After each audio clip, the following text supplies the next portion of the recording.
Now we're going to focus on the area of similar figures, and this is in chapter section 9.5. Now remember, similar figures are not exactly the same. Now they will have the same angles, so it's just maybe a smaller and a larger version. So you will have two rectangles. If we look down at the bottom, those two rectangles are similar due to the fact that the second one is a larger version of it. We can tell that by the 2, if we put it 2 over 6, and then if we do 5 over 15, we're actually multiplying it by 3. So 5 times 3 is 15, 2 times 3 is 6. So that shows us that the measurements are going to be equally corresponding to each other, that we can identify by multiplying by a certain number to get that length. But the angles are corresponding. The angles are exactly the same. And what do I mean by that? Because we have a rectangle or maybe a square, that the rectangle angle is 90 degrees. Well, at the 2 over 5, the smaller rectangle, still the angles are congruent, they are equal, they are exactly the same. It's 90 degrees. When we go to the larger ones, okay, smaller to larger, the angles are still going to be 90 degrees, so they are congruent. So similar figures have congruent, exactly the same angles. Each angle will be exactly the same, but their corresponding sides are proportional. They're not going to be exactly the same, but we can multiply to identify that they relate to each other. So they are similar for the sides. The sides aren't exactly the same measurement, but they do have exactly the same angle.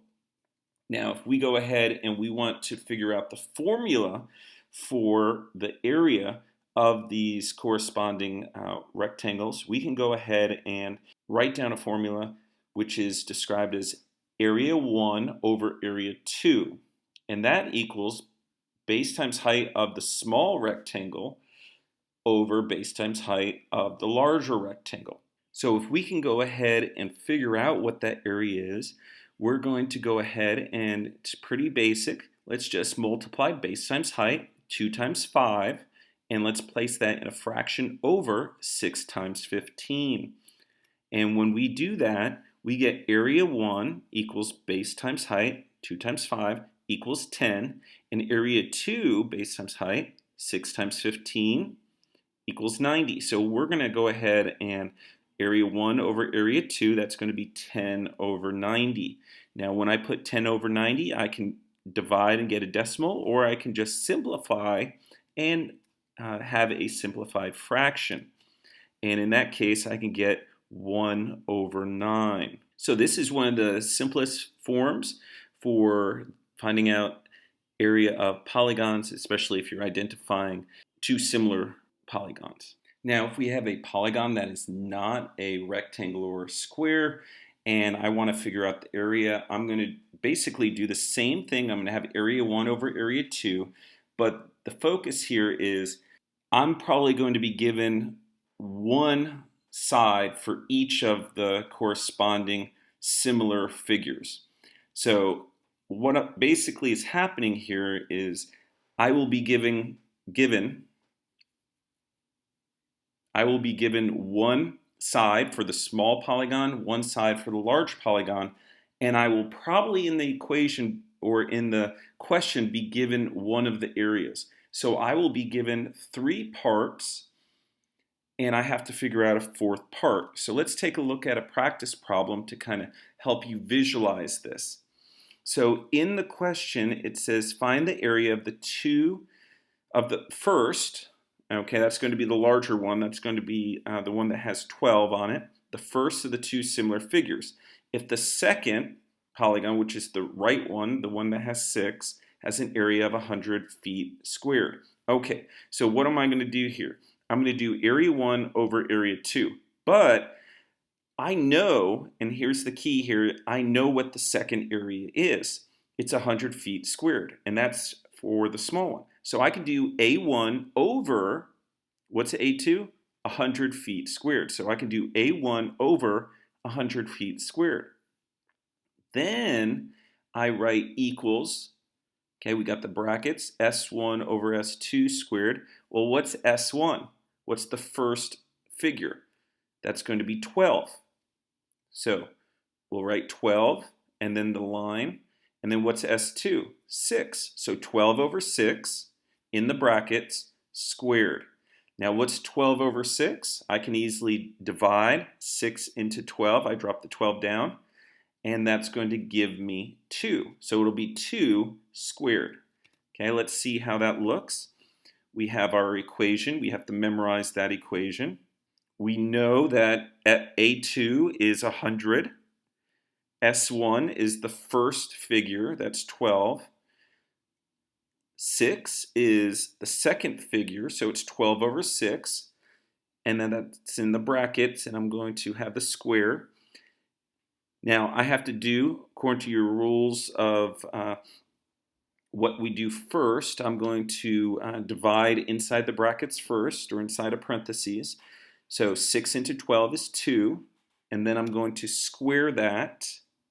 Okay, so now I have A1 over 100 equals 2 squared is 4. And then what I can do is cross multiply. 4 times 100, and then A1 times 1, because 4 is 4 over 1, right? So that would give me A1 equals 400. So that's my answer. So I do need to memorize these equations.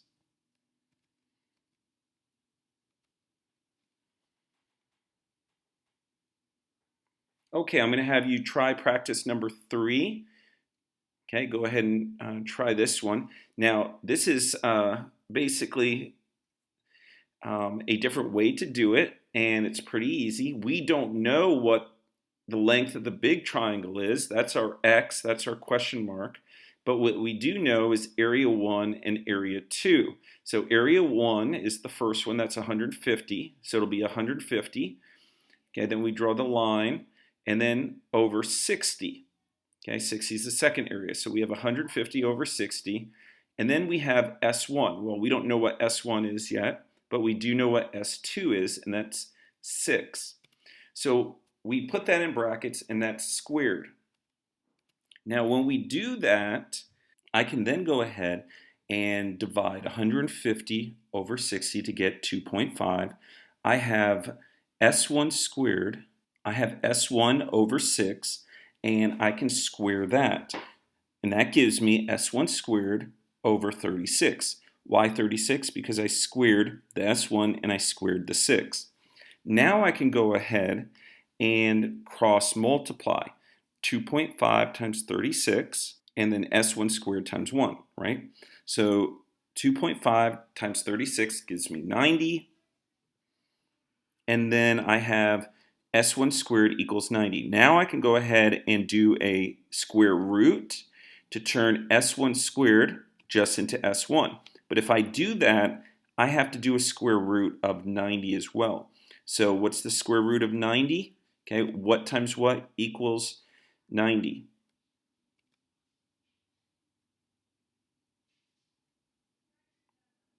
Now, I don't have a number that will multiply by itself, because if I do 30 times 30, that's not going to give me 90. That's going to give me 900.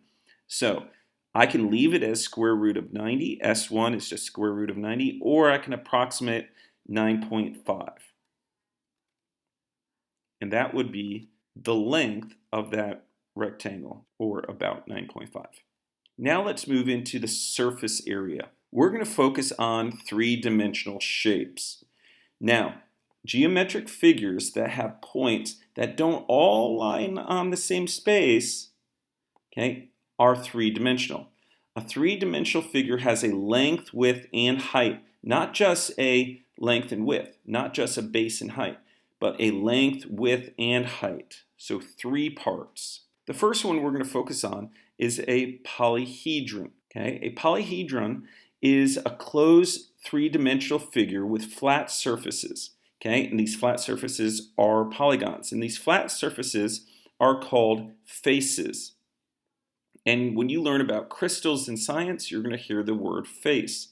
Now, the faces also have, when they connect, they have something called an edge. Now, When you combine these faces and these edges, the points of the edges are going to turn into or be called a vertex, and we learned vertexes before. Now, keep in mind, cylinders, cones, and spheres are not polyhedrons. Basically, they don't have the face, the edge, and the vertex. Then we have two others. We have prisms and pyramids. Now, prisms are basically identified as having two congruent polygons as bases. Okay, this can be a cylinder, so it can be round with a top and bottom. This can be a rectangle. This can be a triangle with a top and bottom. So it has two bases. So the faces are not necessarily bases, not all the faces. So you can have a triangle that will have a top and bottom, but three other sides. You can have your hexagonal prism. You can have a top and bottom, and then you have multiple sides. Then we have a pyramid. A pyramid is basically a cone with a polygon as a base. So it's kind of like this is your three-dimensional triangle. It can have three sides and then a base. It can have four sides. It can have five sides and a base. Okay, I want you to go ahead using your notes, or if you can do this off the top of your head, name each figure and then write down how many faces that you see, how many faces you can count up, how many edges, and how many vertici, how many points. This is a triangular prism. If we count how many faces, we have 1, 2, 3 on the sides, and then we have a top and bottom, so that would be 5 faces. How many edges? We have 1, 2, 3 on the sides. We have 4, 5, 6 on the top, and then 7, 8, 9 on the bottom. Okay, so 3 on the bottom, 3 on the top, 3 on the sides, so that's 9. Okay, let's take a look at the pyramid. We go ahead and count. There's going to be 5 faces, so you have to mentally count the front, the side, the back, and then the fourth side. But then we also have a base, so there's a total of 5 faces. How many edges? Those are the lines. I can go ahead and count a total of 8. There's 1, 2, 3, 4 edges on the top, and then the edges that make up the square at the bottom, okay, are also 4, so that's a total of 8. How many little points? Okay, 1 tip on the top, and then 4 that make the square-like structure at the bottom. Then let's go ahead and do the cube. How many faces? 1 on the top, 1 on the bottom, and then 4 on the sides. That's 6. How many edges? Let's count the lines. 4 on the top, 4 on the bottom, and then 4 on the sides. So 4 times 3 is 12.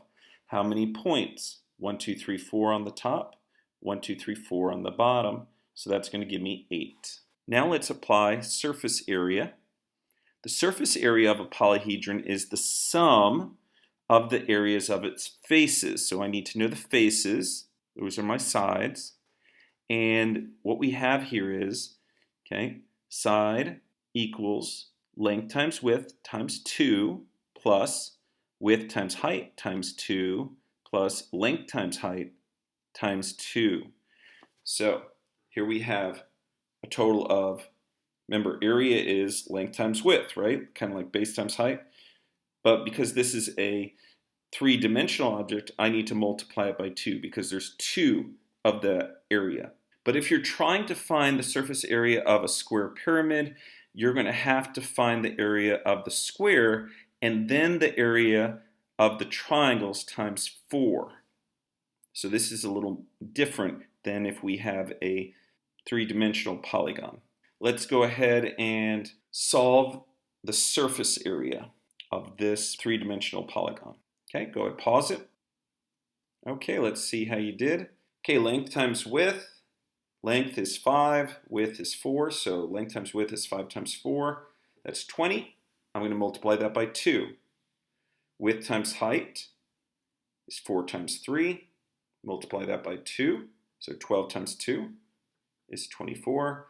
And then length times height, 5 times 3 That's 15. Multiply that by 2. That's going to be 30. So 40 plus 24 plus 30. And then we add those together. Make sure you show your work. That's going to be 94 decimeters squared. Now let's try the surface area of the triangular prism.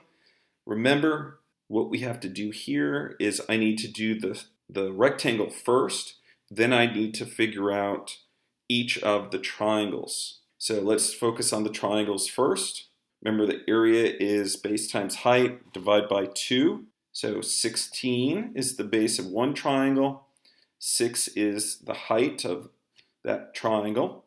That's 16 times 6. And then I'm going to divide that by 2. So 16 times 6 is going to be 96. I divide 96 by 2. That's going to give me 48. Now that's one triangle. Now I move to the rectangle, and I can see there's 1, 2, 3 rectangles, and they have a area or base times height of 10 times 3, and that's 30. Now remember what we said. How many triangles do we have? We have 2.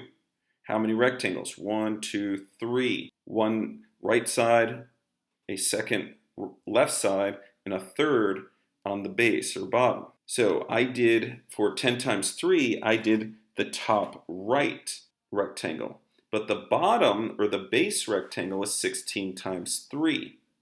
So that's going to give me base times height, total of 48, 16 times 3. I went ahead and did the bottom rectangle. I did one of the side top right rectangles, but I still need to focus on the top left rectangle. So I'm going to go ahead and put in this equation, and I have 2 times 48. Why? How many triangles do we have? We have a front triangle and a back triangle. So that's why we're multiplying it by 2. Plus 2 times 30. Why am I doing the 30? Because that's focusing on the top right rectangle, and then the top left is going to be the same as that one. So I multiply by 2, and then the bottom one is 48. We add those together. So we multiply and add those together. 2 times 48 plus 2 times 60 plus 48. And then that gives me 204 centimeters squared. Okay, let's try this prism. Let's figure out the surface area. So we know one triangle, it's going to be base times height. So 8 times 7. And we know 8 times 7 is not going to be the end. I need to divide that by 2. So 8 times 7, divide by 2. So 8 times 7 is 56, divide by 2 is 28. And how many of those triangles are there? There's going to be, because there's 4 sides, this is a pyramid. Okay, I'm going to multiply 28 times 4. Okay, now I'm not done yet because I have to do the square at the bottom. I have to do the base. And that's easy because it's just 7 times 7, or 7 squared. And that's going to be 49. So now that I figured out the base and the 4 triangles, I can add those together. And that's 165.